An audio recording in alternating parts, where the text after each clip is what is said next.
يوم جميل لزملكاوية في كل الألعاب.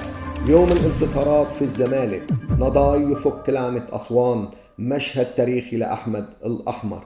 بسم الله الرحمن الرحيم. أهلا بكم في قناة زملكاوي. ازيكم يا جماعة؟ عاملين ايه؟ يا رب تكونوا بخير وبصحة جيدة. السلام عليكم. ألف ألف مبروك لأبطال الكوماندوس، أبطال كأس الكؤوس الأفريقية على حساب الأهلي في صالة نادي الأهلي في الجزيرة. أحمد الأحمر أخذ الكاس واداه للجمهور وقال لهم دعمتونا وكسبنا لكم الكاس. ألف ألف مبروك للكوماندوس، وهذا هو أول احتفال اليوم. الاحتفال الثاني هو احتفال الزمالك بفك اللعنة مع أسوان، إن هو كسب أسوان اليوم 1-0 في الدوري المصري، وخلاص فك لعنة أسوان عن طريق نضاي. طريقة لعب الزمالك اليوم كانت 3-2-4-1. هو هذه الطريقة لو انت نفذتها صح هتكون فريق مرعب وممتاز. ليه؟ لأن هذه الطريقة بتخليك دايما عندك لاعب فاضي في كل الأشكال وفي كل الأوضاع. وانت بتدافع دايما بيكون معك لاعب أو اتنين زيادة، وهم وحتى حتى لو كان الفريق ده بيضغط عليك، فانت دايما معاك دايما واحد او اتنين معاك في الدفاع. اوكي، ده اول حاجة. تاني حاجة، وانت بتهاجم كمان عندك لاعب دايما بيكون بين الخطوط. اللاعب ده ما بيبقاش حد ماسكه فاضي، بتقدر تصنع من خلاله خطورة على الفريق المنافس، وده اللي حصل النهاردة مع فريق أسوان. الزمالك الشوط الاول كان بيعتمد على التمريرات السريعه والكتيره على اساس ان الزمالك يفتح ثغرات في فريق اسوان. طريقه 4-2-3-1. مش مطلوب من اللاعب ان هو يحتفظ بالكوره وقت طويل. ليه؟ لازم تباصي بسرعه وتكون سريع في المباصيه زي الهدف اللي هو احرزه نضاي في الاول.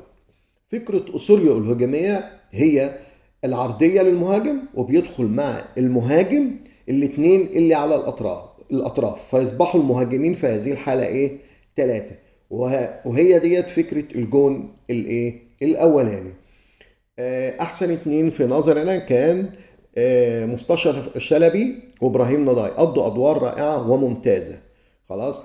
في عندنا دلوقتي مشكلة في الزمالك، وهي مشكلة في الدفاع، لان احنا لسه ما زلنا بندافع بثلاث لاعبين فقط. ولما اسوان بيضغط علينا ضغط عالي بيتسبب في ربكه في الفريق بيبقى عنده ربكه جنبه وخوف.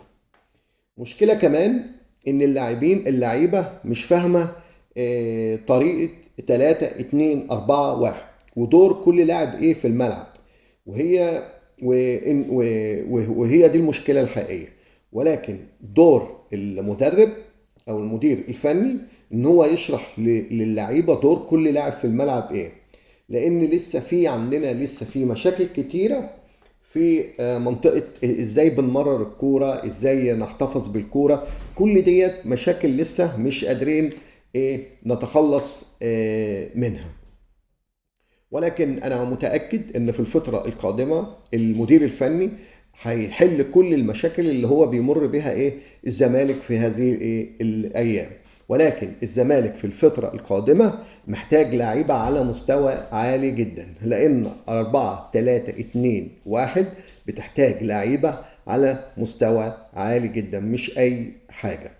ده كان موضوعنا النهارده، الموضوعين المهمين. والنهارده يوم حلو بالنسبه للزملكاويه، فانا بشكركم كتير جدا على انكم استمعتوا لي، واتمنى ان انتوا تعملوا لايك وشير وتشتركوا في القناه وتفعلوا الجرس علشان يوصل لكم كل جديد.